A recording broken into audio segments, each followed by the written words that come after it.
سیدنا موسیٰ علیہ السلام اللہ سے ملاقات کے لیے کوہ طور پر گئے تھے، معلوم ہے نا؟ اللہ پاک نے فرمایا کہ طور پر آ جا، جگہ بتا دی، اور پہنچے تو فرمایا 30 دن اور 30 راتیں یہاں انتظار کر۔ قرآن مجید میں 30 دن 30 راتیں انتظار کروایا، بٹھایا۔ وہ بٹھانا کیا تھا میرے بیٹوں اور بیٹیوں؟ وہ تیاری تھی، ملاقات، لمحہ ملاقات کی تیاری تھی۔ جب 30 راتیں پوری ہو گئیں تو فرمایا 10 راتیں اور ایڈ کرو۔ اس کا مطلب ابھی تیاری مکمل نہیں ہوگی، 10 راتیں اور ایڈ کرائیں تو 40 راتیں ہو۔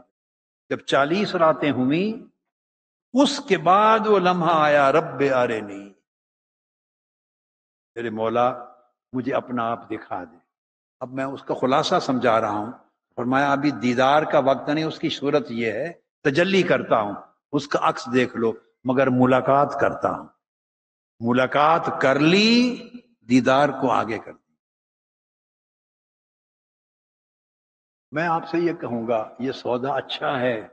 اگر موسیٰ علیہ السلام کو ملاقات کے لیے 40 دن انتظار کروایا ہے تو ہمیں اگر 40 سال بھی انتظار کروا دے تو یہ مہنگا سودا ہے؟ بولیے، مگر ملاقات ہو جائے۔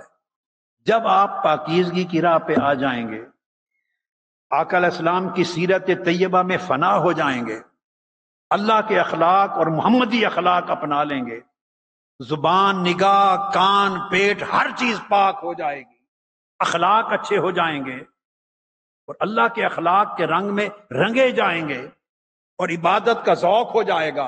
آپ کی جبین اللہ کے حضور زمین بوس ہونے لگ جائے گی۔ ہر روز 5 وقت اس کے دروازے پر کھڑے ہوں گے اور رات کو ملاقات کے لمحے کا تھوڑی دیر انتظار کریں گے، سجدے میں جائیں۔ جب یہ عمل جاری رکھیں گے تو موسیٰ علیہ السلام کو 40 دنوں کے بعد ملاقات مل گئی۔ وہ اولو العزم پیغمبروں میں سے تھے، رسولوں میں سے تھے۔ ہم تو آقا علیہ السلام کے گنہگار امتی ہیں، تو اگر ہمیں 40 برس بھی وہ انتظار کروا لے مگر ملاقات دے دے، یہ سودا مہنگا ہے؟ نہیں۔ اب آقا علیہ السلام نے خوشخبری سنائی، آپ اس قابل بن جائیں۔ کیا اس قابل بنے جو میں نے آپ کو طریق بتایا؟ پاکیزگی کی راہ اختیار کریں، ایمان کو مضبوط کریں، اعمال صالحہ کو اپنائیں، اخلاق حسنہ کو اپنائیں، اپنی سیرت و کردار کو مزین کریں سیرت نبوی کے ساتھ، نیک اور صالح بنیں، مال کمائیں، دنیا کمائیں، روزگار کمائیں، مگر اس پر حسن آخرت کو مقدم رکھیں۔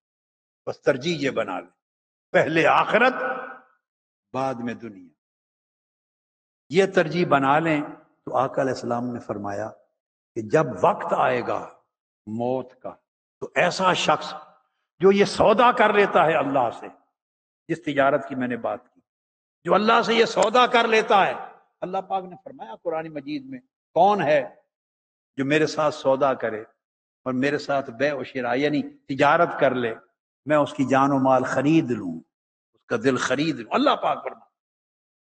کبھی فرمایا کون ہے جو مجھے قرض حسنہ دے دے، اللہ فرماتا۔ کبھی فرمایا کون ہے جو مجھے اپنی جان دے دے، مال دے دے، اپنا دل بیچ دے مجھے۔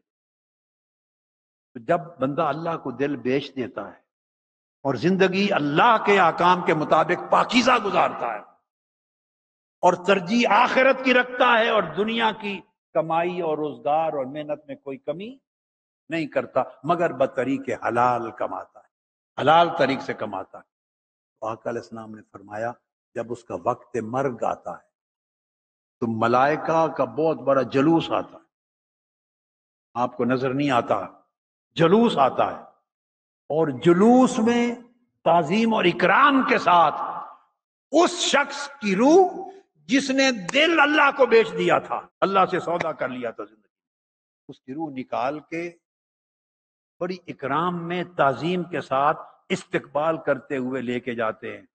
اور آپ نے آج تک یہ سنا ہوا تھا، اکثر آپ میں سے اکثر کو یہ خیال تھا کہ وہ سیدھی میت جاتی ہے قبر میں اور وہیں روح آتی ہے میت میں، ایسا نہیں۔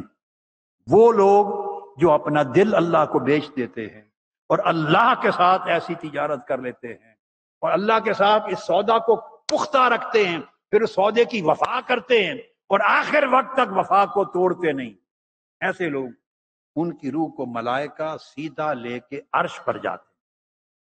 قبر میں بعد میں جاتی ہے، یہ مسئلہ سمجھ، اس کی روح کو ملائکہ عرش پر لے جاتے ہیں اور اللہ رب العزت کی بارگاہ میں ندا دیتے ہیں، باری تعالیٰ تیرا وہ بندہ جس نے تیرے ساتھ سودا کیا، اپنا دل اپنی جان تجھے بیچ دی تھی، اس کی روح حاضر ہے۔ اللہ پاک فرماتے ہیں عرش پر اسے سجدہ کرنے کی اجازت ہے، اللہ کی بارگاہ میں روح وہاں سجدہ کرتی، عرش الہی پر سجدہ کرنے کے بعد حکم ہوتا ہے اب اسے لوٹا دو قبر میں، تو قبر میں بعد میں جاتی، پہلے اللہ سے ملاقات ہوتی ہے، عرش پر اللہ کے حضور سجدہ ریز ہوتی ہے روح، پھر قبر میں لٹائی جاتی ہے۔ جب عرش میں اللہ کی ملاقات کر کے آتی ہے وہ روح، تب قبر میں آقا کا دیدار ہوتا ہے۔ روح عرش پر اللہ کے حضور سجدہ کر کے آئی ہے، وہ روح جب آقا سامنے آتے ہیں تو حضور کو پہچان لے۔